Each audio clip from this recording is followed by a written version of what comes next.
when you look at the conference this year, the teams that can actually, in my opinion, you can make a legitimate, rational argument that can win the Southeastern Conference. I think there's more at the top this year, man, than I can remember in a long time. And I don't think it has anything to do with the 12-team playoff. I just think there's 5 legitimate teams that can win it. You got 5? I got 5. I got 4. Okay. I think there's 4 that can win it. I got Georgia, Texas, Bama, and Ole Miss. Ole Miss. Who did you I had add? Missouri. Yeah, I had Missouri because of the schedule. I think they got a chance. Okay. All right. I mean, I can get down with that. But here's the thing. Like, whoever you want to talk about, either way, I think at least 3 are getting in. I'm interested to see how this whole thing unfolds. We're all learning in this process, right? 12 teams now and conference champ. Here's what's going to be weird: how you handle the conference championships at the end of the year when somebody's not there and they're watching at home and who gets penalized. But I think legit, there's 4 teams in the SEC that can win it, and a large part has to do with the schedule. I mean, I look at the schedule for Ole Miss and I'm like, dude, they're dodging Texas, they're dodging Alabama. They're playing Georgia, but they got them at home. They went in the portal and got, 7 guys that are impact guys like Lane Kiffin does. And if Jackson Dart improves, like that's an offense that can take off and go to the next level with a favorable schedule. And then obviously Bama and Texas. It's crazy, man. Like, and listen, we'll get into the teams, but I do think the SEC is deep. Adding Texas and Oklahoma obviously, makes it that much better and more fun.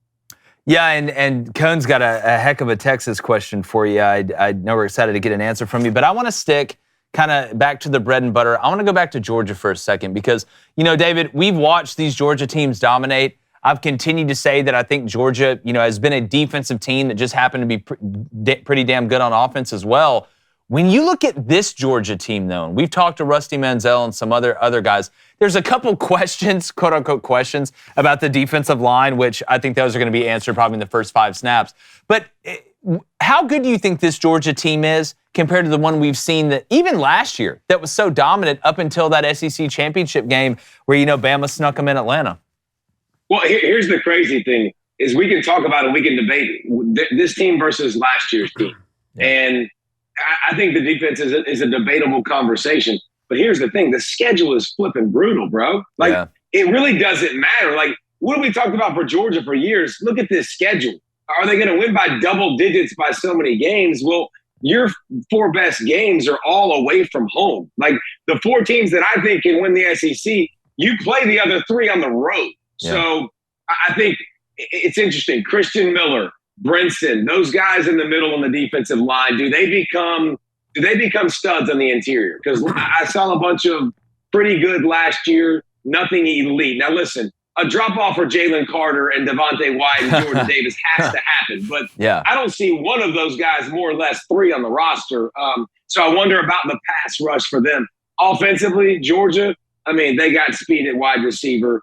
Obviously going to the transfer portal helps, and you shore up a bunch of positions, and getting Colby from Miami, a legit 6'5" guy that you're just going to throw jump balls to, and he's going to come down with them. Oscar Delp will be the tight end. Here's another thing, too, about Georgia. Offensively, I think they've been really good. I think they got a legit stud at running back now. They haven't had a stud at running back in a while. Like, Dejon was good. Milton was good. Cook was good. Zamir White was good. Like, I think they got a dude that can catch it, that can run it, that if you block for 4 or 5 can get you 80 now, can get you that big play that they've been missing at that spot too. So I think the offense is going to be absolutely stupid. Yeah, and David, remember at SEC Media Days, Carson Beck said last year he had to rely on the center for so much stuff from a protection standpoint. Now he actually feels comfortable in seeing everything. But if you look at Georgia's offense, and again, I know the NFL is different than college, it kind of got a little San Francisco 49ers to me. When you look at now having your big-time back, you got a swing guy like Dylan Bell that you can kind of use like Debo. You got big wide receivers on the outside, a quarterback that you trust. I actually think Carson has a chance to be really, really special. I was watching his tape today, and talking about centers, it's always so great to have an older center like that when you're starting. But I was watching his tape again today. I think that the odds are correct on the Heisman Trophy. I think I might pick him to win the Heisman Trophy. But, David, I want to talk to you about Texas. First year in the SEC, and they have Michigan on the road in week 2, which hats off to Texas for keeping that game on the schedule when you're entering the SEC in your first year. Steve Sarkisian led the Longhorns to the college football playoff a year ago. They returned their quarterback Quinn Ewers. We haven't seen Quinn play a complete season yet, but he still threw for 3,400 yards, 22 touchdowns a year ago. Right now, they have the second best odds to win the SEC on almost every site that you check out. Meanwhile, Oklahoma down there 8, 9, 10, like is Texas that much better suited than Oklahoma entering year one right now, or are things going to be a little bit more even when both teams come in? First of all, Oklahoma got hosed with the schedule. They did. They did. Absolutely hosed. Texas comes in, and we talked about those top teams in the SEC. Yeah, guess what? They avoid them all, but they host Georgia. They got a favorable schedule. Here's what I don't like, David, and this is going to get me frustrated, and this is going to make me sweat probably here in a few seconds. I can't stand the people that are like, I can't believe Texas. They're getting Texas, and they get Oklahoma. The better program is Oklahoma. Let me be clear. The better program is Oklahoma. They went to 4 college football playoffs. Texas went to 1. And that year, by the way, they lost to Oklahoma. Oklahoma's 7-3 against Texas. They've been a much better program overall than Texas. Texas had a great year. Texas, by the way, Texas with NIL is on the rise. You see those Lambos parked out in the parking lot, recruiting, it's on like Donkey Kong with Texas money. And they're going and ascending. They're using the portal great. Sark obviously can coach the crap out of an offensive football, but Oklahoma coming in with their schedule has no chance to be a player. Texas coming in with their schedule with some experience. But I think you're right, David. Week 2, when you're playing Michigan, and your lines of scrimmage are a question mark coming in, they're about that manhood. They're about that life. So I think we'll find out a lot about Texas. I think it's September 7th in game 2. Oh, yeah, I agree. DP, good to see you, brother. One, I just love hearing your commentary on the video games, man. It's absolutely pure. I just want to get your kind of what was the process like, how much you enjoy it, what's kind of one fun fact you can throw out there for our audience? Man, it was cool, but it's crazy. You don't have a screen. So, you're just sitting there with headphones, and it'll be like, all right, think about balls on the 50-yard line, 4th and 1, they run it and they get it. Go. Yeah. You're in the headset and you're like, all right, nice job being physical on 4th down, getting the first down. Great job. There's a lot of to the imagination that you're like, I got to put this together, and I got to bring a little energy to the touchdown passes, and you got to kind of guess a little bit with what's going on, because you really don't know, because there is no screen in front of you. But I love it, man. My high school kids that I coach, they come in every day and they're so mad at me. Dude, last night you told me I got a frying pan to the head. I was like, well, what was the score? My buddy Harrison Luke was like, it was 40-3. I was like, well, you did. What you want me to say? So a lot of trash talk, but man, just making it fun. That's a video game I played growing up, probably like all of us did, and it's so great to have it. It's so much better than Madden. Just the stick, 100%. Playing, and now the open field tackling is miserable. It's hard as crap, but the game is so sick, man. I keep saying every time I play defense on the game, I know what Alex Grinch feels like. But DP, I do, and again, it's all in good fun. I do want to ask you, man, because we've talked about this a little bit the last time we had you on. Now that we're kind of this close to football season and we have somewhat of an idea of how the mechanics of the 12-team playoff are going to work, how do you feel about the 12-team playoff? Just have you kind of changed the way you felt about it maybe from before? Maybe you still feel the same? Kind of, what are your overall thoughts on it? Well, I think you go through all the stages of grief, right? You start to be, you're angry, you get in denial, but then you start to just realize okay, this is here, and how good is it? I think it's great, man. We're gonna have that Cinderella option. We're gonna keep more kids in the game. Think about all the kids that have been opting out over the last couple of years and missing games. We're gonna keep more of those guys around. The end of the season is gonna be more dramatic. Do I think it's gonna affect the championships? No.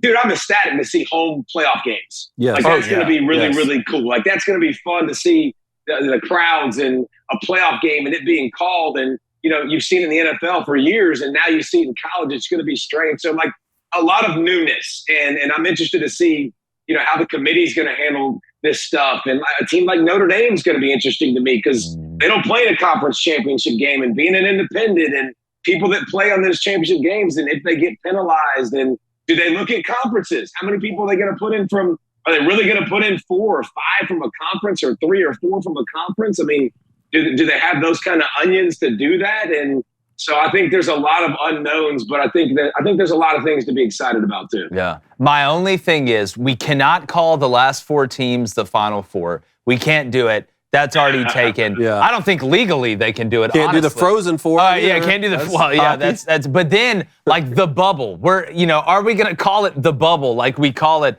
in college basketball? Like this team's on the bubble, this team's on the bubble, whatever. That to me is what's gonna be the most fascinating. Who gets that 11th? Who gets that 12th spot? And is your quarterback? They seem to have embraced semifinal, I think, for the 4. But then again, the bowls still. I want to come up with something cool though. Like, can we? We're smart enough. That's our job. Let's do that. We'll workshop. Like the frenzied 4 or something. So it'll be better than that. Okay, let's that keep one thinking. sucks. Hey, David, one Kentucky question quickly. I mean, I don't think anybody's going to be picking Kentucky to win the Southeastern Conference, but Mark Stoops always punches above his weight. They always beat some teams they're not supposed to. And now Brock Vandagriff coming over from Georgia. This is a 5-star guy, multiple-year national champion, sat behind some really great quarterbacks. How good can Kentucky be with Brock Vandagriff at the helm? Kentucky's always fun. Mark Stoops is always fun because he's one of those guys that does more with less. And that's why when big jobs come up, you're like, oh, this guy would be great if he actually had, top tier talent. He'd probably be one of those guys that could beat anybody and win anywhere. But the Vandagriff thing is interesting. Kentucky, the quarterback spot for them is always iffy. Like they always seem to know who they are running the football. They're physical. Like they play good defense, but quarterback play is always iffy. Here's what I like about Vandagriff. He's a really good athlete, so he can run the football. He's really, really tough. He's got all the traits of throwing the football. The one thing about him, when I watched him, he was very robotic and just took a lot of time to develop into a person who had a lot of feel. Like he didn't feel the rush naturally. And so, is he that guy that has sat behind now and really learned those different things and gotten a feel for the game? I think he'll probably learn as he gets along, but the dude's got talent. Probably one of the most talented Kentucky quarterbacks we've had in a while when it comes to arm and mobility and Stoops. They'll always be ready to play. But I don't expect Kentucky to be in that contention to be in the playoffs, but they always scare somebody and are in games they shouldn't be. Yeah. I just always feel like, and I trust this, when I see Brock Vandagriff pictures on social media, I always trust a quarterback that looks like he's about to go dove hunting. Like, that's what Vandagriff always looks like he's about to go dove hunting. And I just believe in that. I think Stetson will tell you that too. But, David, it's always so great to see you, man. It's great to get you on here. Congrats on all the stuff you got going. The Family Goals Pod's incredible, man. I watch and listen as much as possible. If anybody doesn't know, tell our audience where they can find you. I know you always got big stuff coming down the pipe. Yeah, I'm just doing the speaking stuff, the coaching stuff, which is a lot of fun. But the Family Goals is our pod that me and my pastor do. And if you want to grow, you want to learn, you want to be a better dad, be a better husband, like we kind of challenge you, and we have all kinds of cool guests. And we'll have Hugh Freeze on soon, which will talk about his faith, and some other guys that you'll absolutely know that we're working on. So appreciate it, dudes. And good. Hey, how far out are we now? How many days? Taste it, man. Yeah, every time somebody asks that, I think they're asking like when my daughter's going to be born. So I got to remember talking about football.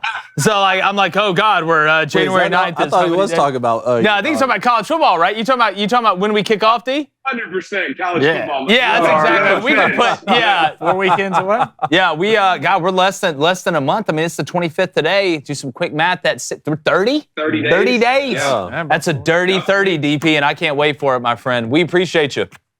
See you, dudes. Hey, YouTube, thanks for stopping by. If you think my brother looks like Andrew Schultz, you should definitely subscribe. If you don't, though, make sure you hit that subscribe button.